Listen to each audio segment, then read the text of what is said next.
आज सबसे पहले उस केस की फिक्र करते हैं जिसके केंद्र में बॉलीवुड के नवाब कहे जाने वाले सैफ अली खान हैं। सैफ पर हुआ हमला इस वक्त देश की सबसे रहस्यमयी खबर बना हुआ है। इस हमले की कहानी पर जो सवाल उठ रहे हैं वो अपने आप में किसी चाकू की तरह हैं और आने वाले दिनों में उन सवालों से न जाने कौन कौन घायल हो सकता है। आज इस केस में कई बड़े डेवलपमेंट हुए हैं। सैफ से पहली बार पूछताछ हुई। सैफ के घर में पहले काम कर चुके एक नर्स ने कुछ ऐसी बातें बोली हैं जो सैफ और उनके परिवार को अच्छी नहीं लगेंगी और आज अदालत में आरोपी के वकील ने तस्वीरें लहराकर एक ऐसा सवाल उठाया जिससे यह केस 180 डिग्री पर घूम गया।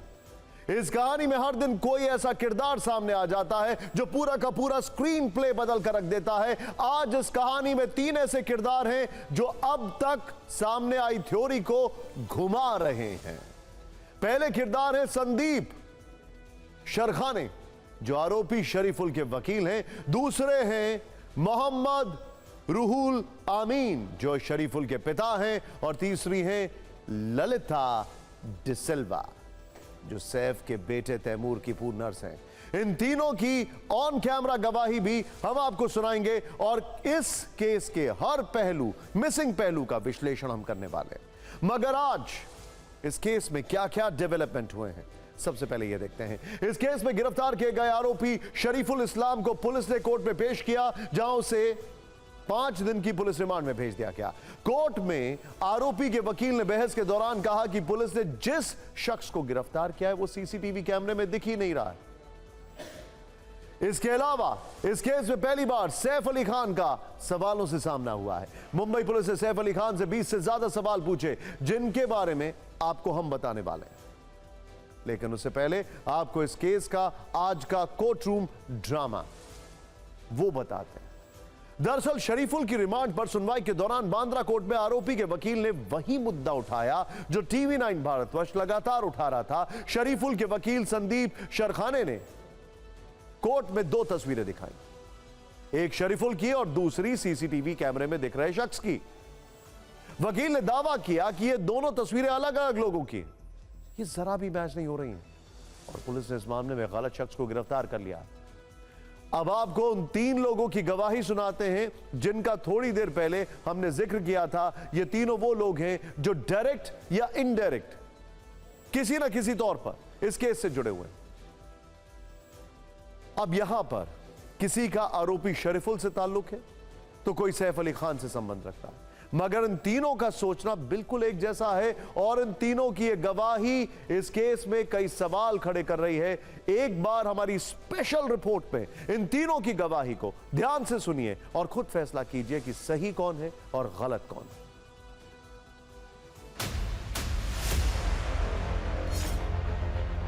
टीवी 9 भारतवर्ष की स्क्रीन पर दिख रहे शख्स को आप जरूर पहचानते होंगे। पिछले कुछ दिनों से अखबारों, सोशल मीडिया और तमाम ऑनलाइन पोर्टल पर इसकी तस्वीर वायरल है। नाम है शरीफुल इस्लाम। सैफ पर हमला करने के आरोप में यह शख्स पुलिस की गिरफ्त में है, मगर अब इस शख्स की गिरफ्तारी पर सवाल खड़े हो रहे हैं। ये सवाल हम नहीं उठा रहे बल्कि वो लोग उठा रहे हैं जो इस केस से ताल्लुक रखते हैं। उनका कहना है कि पुलिस ने सीसीटीवी फुटेज में दिख रहे आरोपी को नहीं पकड़ा बल्कि उसकी जगह शरीफुल को गिरफ्तार किया है और ये दोनों अलग अलग हैं। सबसे पहले गवाह नंबर 1 को सुनिए। गवाह नंबर 1 नाम संदीप शरखाने, आरोपी शरीफुल के वकील। जो फुटेज वो दिखा रहे हैं वो एक ही फुटेज और फोटो के वजह से वो उसमें काफी अंतर है। तो आपको कहना उसने हमला नहीं किया? नहीं किया, अभी इन्वेस्टिगेशन में आ जाएगा। बिल्कुल।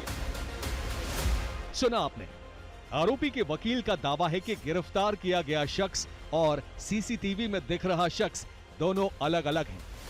अब इस मामले में दूसरे गवाह का ऑन कैमरा बयान सुनाते हैं। गवाह नंबर 2 नाम मोहम्मद रूहुल अमीन, आरोपी शरीफुल के पिता। আমি তো দেখেছি যে শরীফুলকে আটক করেছে সে তো সেই শরীফুল তো আমার ছেলে, কিন্তু যে ছবি ভিডিও ফুটেজে আছে দেখালো সেই ছবি সেই ছবিতে চুল বড়। পুরা ভারতবর্ষে বিশাল দেশ, আমাদের বাংলাদেশ তো অনেক ছোট, তা অত বড় দেশে মানুষের মতো মানুষ তো আছে। इन दोनों की गवाही आपने सुन ली। आपको ये लग सकता है कि ये दोनों तो आरोपी के पक्ष वाले हैं। हो सकता है केस को उसके पक्ष में मोड़ने के लिए इस तरह की बातें कर रहे हो। तो फिर अब आपको गवाह नंबर 3 का बयान सुनाते हैं, जिसका आरोपी शरीफुल से कोई लेना देना नहीं है। गवाह नंबर 3, नाम ललिता डिसिल्वा, सैफ के बेटे तैमूर की पूर्व नर्स। आपने भी उन तस्वीरों को देखा होगा, आपको क्या लगा? आपको भी क्या इसी तरह की सोच आपके माइंड में आई कि दोनों अलग अलग थे? एग्जैक्टली नो, वो तो आ ही जाएगा कि दोनों शक्लें अलग क्यों है। अगर आपने बताया है, पुलिस वालों ने बताया कि हमने इसे पकड़ लिया है, तो फिर वो दूसरा फिर सस्पेक्ट कैसे आ गया? इन तीनों लोगों का मानना है कि जिस शरीफुल को पुलिस ने पकड़ा है वो सीसीटीवी कैमरे में दिख रहा शख्स नहीं है। सोशल मीडिया पर भी इसे लेकर डिबेट चल रही है। लोग मुंबई पुलिस से सवाल पूछ रहे हैं कि क्या सीसीटीवी में दिख रहे आरोपी को पकड़ने से वो चूक गई है। आप भी अपनी स्क्रीन पर चल रही इन दोनों तस्वीरों को ध्यान से देखिए। क्या आपको भी लगता है कि ये दोनों अलग अलग हैं? इस केस में आज पहली बार सैफ का सवालों से सामना होता है। पुलिस ने इस केस से जुड़े कई सवाल सैफ अली खान से पूछे। उन सारे सवालों की लिस्ट TV9 भारतवर्ष के पास है, मगर हम आपको सैफ से पूछे गए 5 अहम सवाल बताने वाले हैं। वो सवाल जिनका जवाब इस केस को सुलझाने में मुंबई पुलिस की मदद कर सकता है। ध्यान से देखते हैं। पुलिस ने सैफ से पूछा कि घटना के समय घर में कितने लोग थे और कौन कौन मौजूद कहां कहां था। क्या आपको हमलावर की शक्ल याद है? उसे पहचान सकते हैं? हमले के बाद आप अस्पताल कैसे पहुंचे? अस्पताल जाते समय आपके साथ कौन कौन था? आपने अपने घर में या दरवाजे पर सीसीटीवी कैमरा क्यों नहीं लगवाया? जो शख्स सीसीटीवी में दिखाई दे रहा है, क्या वही हमलावर है? इंटरेस्टिंग बात यह है कि एक जमाने में कुछ ऐसा होता था कि जब तक शिनाख्त नहीं हो जाती, शिनाख्त परेड नहीं हो जाती, तब तक जो भी आरोपी है उसका चेहरा सामने नहीं आता था। लेकिन अब शायद चीजें बदल गई। सवाल बड़े इंटरेस्टिंग है। सैफ ने इन सवालों के जो भी जवाब दिए हों, उम्मीद है कि उनसे पुलिस को इस केस में काफी मदद मिलेगी। सैफ से पूछे गए सवाल तो आपने देख लिए हैं। अब हमले वाली रात की कहानी को सैफ की जुबानी भी सुन लीजिए। सैफ अली खान पर अटैक हुआ था। पूरे घटनाक्रम के दौरान वो अपने घर के अंदर मौजूद थे। तो आपको बताते हैं कि पुलिस को दिए बयान में सैफ ने उस रात की घटना का क्या वर्णन किया है। सैफ ने पुलिस को बताया कि 16 जनवरी की रात वो अपनी पत्नी करीना के साथ 11वीं मंजिल पर बेडरूम में थे। तभी अचानक उन्होंने अपनी नर्स एलियामा फिलिप की चीखें सुनी। नर्स एलियामा फिलिप जहांगीर के कमरे में ही सोती हैं।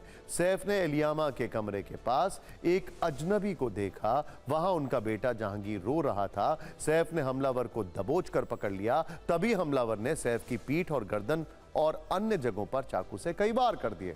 घायल होने के बाद किसी तरह सैफ ने खुद को छुड़ाया। हमलावर को पीछे धक्का दिया। सैफ ने पुलिस को यह भी बताया कि धक्का देने के बाद उन्होंने हमलावर को जहांगीर के कमरे में बंद कर दिया और घर के बाकी कर्मचारी उनके बेटे जय को लेकर 12वीं मंजिल पर भाग गए। अब यहां से एक बड़ा सवाल यह है कि जब सैफ खुद कह रहे हैं कि हमलावर को कमरे में बंद कर दिया, तो फिर दरवाजा किसने खोला? वो हमलावर बाहर कैसे निकला? सैफ के घर से कैसे भाग निकला? क्या घर का कोई व्यक्ति इस केस में हमलावर से मिला हुआ है? हमने शुरू में ही आपसे कहा था, हर बार कुछ सवालों से पर्दा उठता है तो कई नए सवाल पैदा हो जाते हैं। इंटरेस्टिंग बात है कि क्या उस कमरे की एंट्री किसी शैफ्ट से होती है? क्या वो उस शैफ्ट से भागने में कामयाब रहा? क्योंकि ये एक ऐसी थ्योरी है जो पुलिस फ्लोट कर रही है।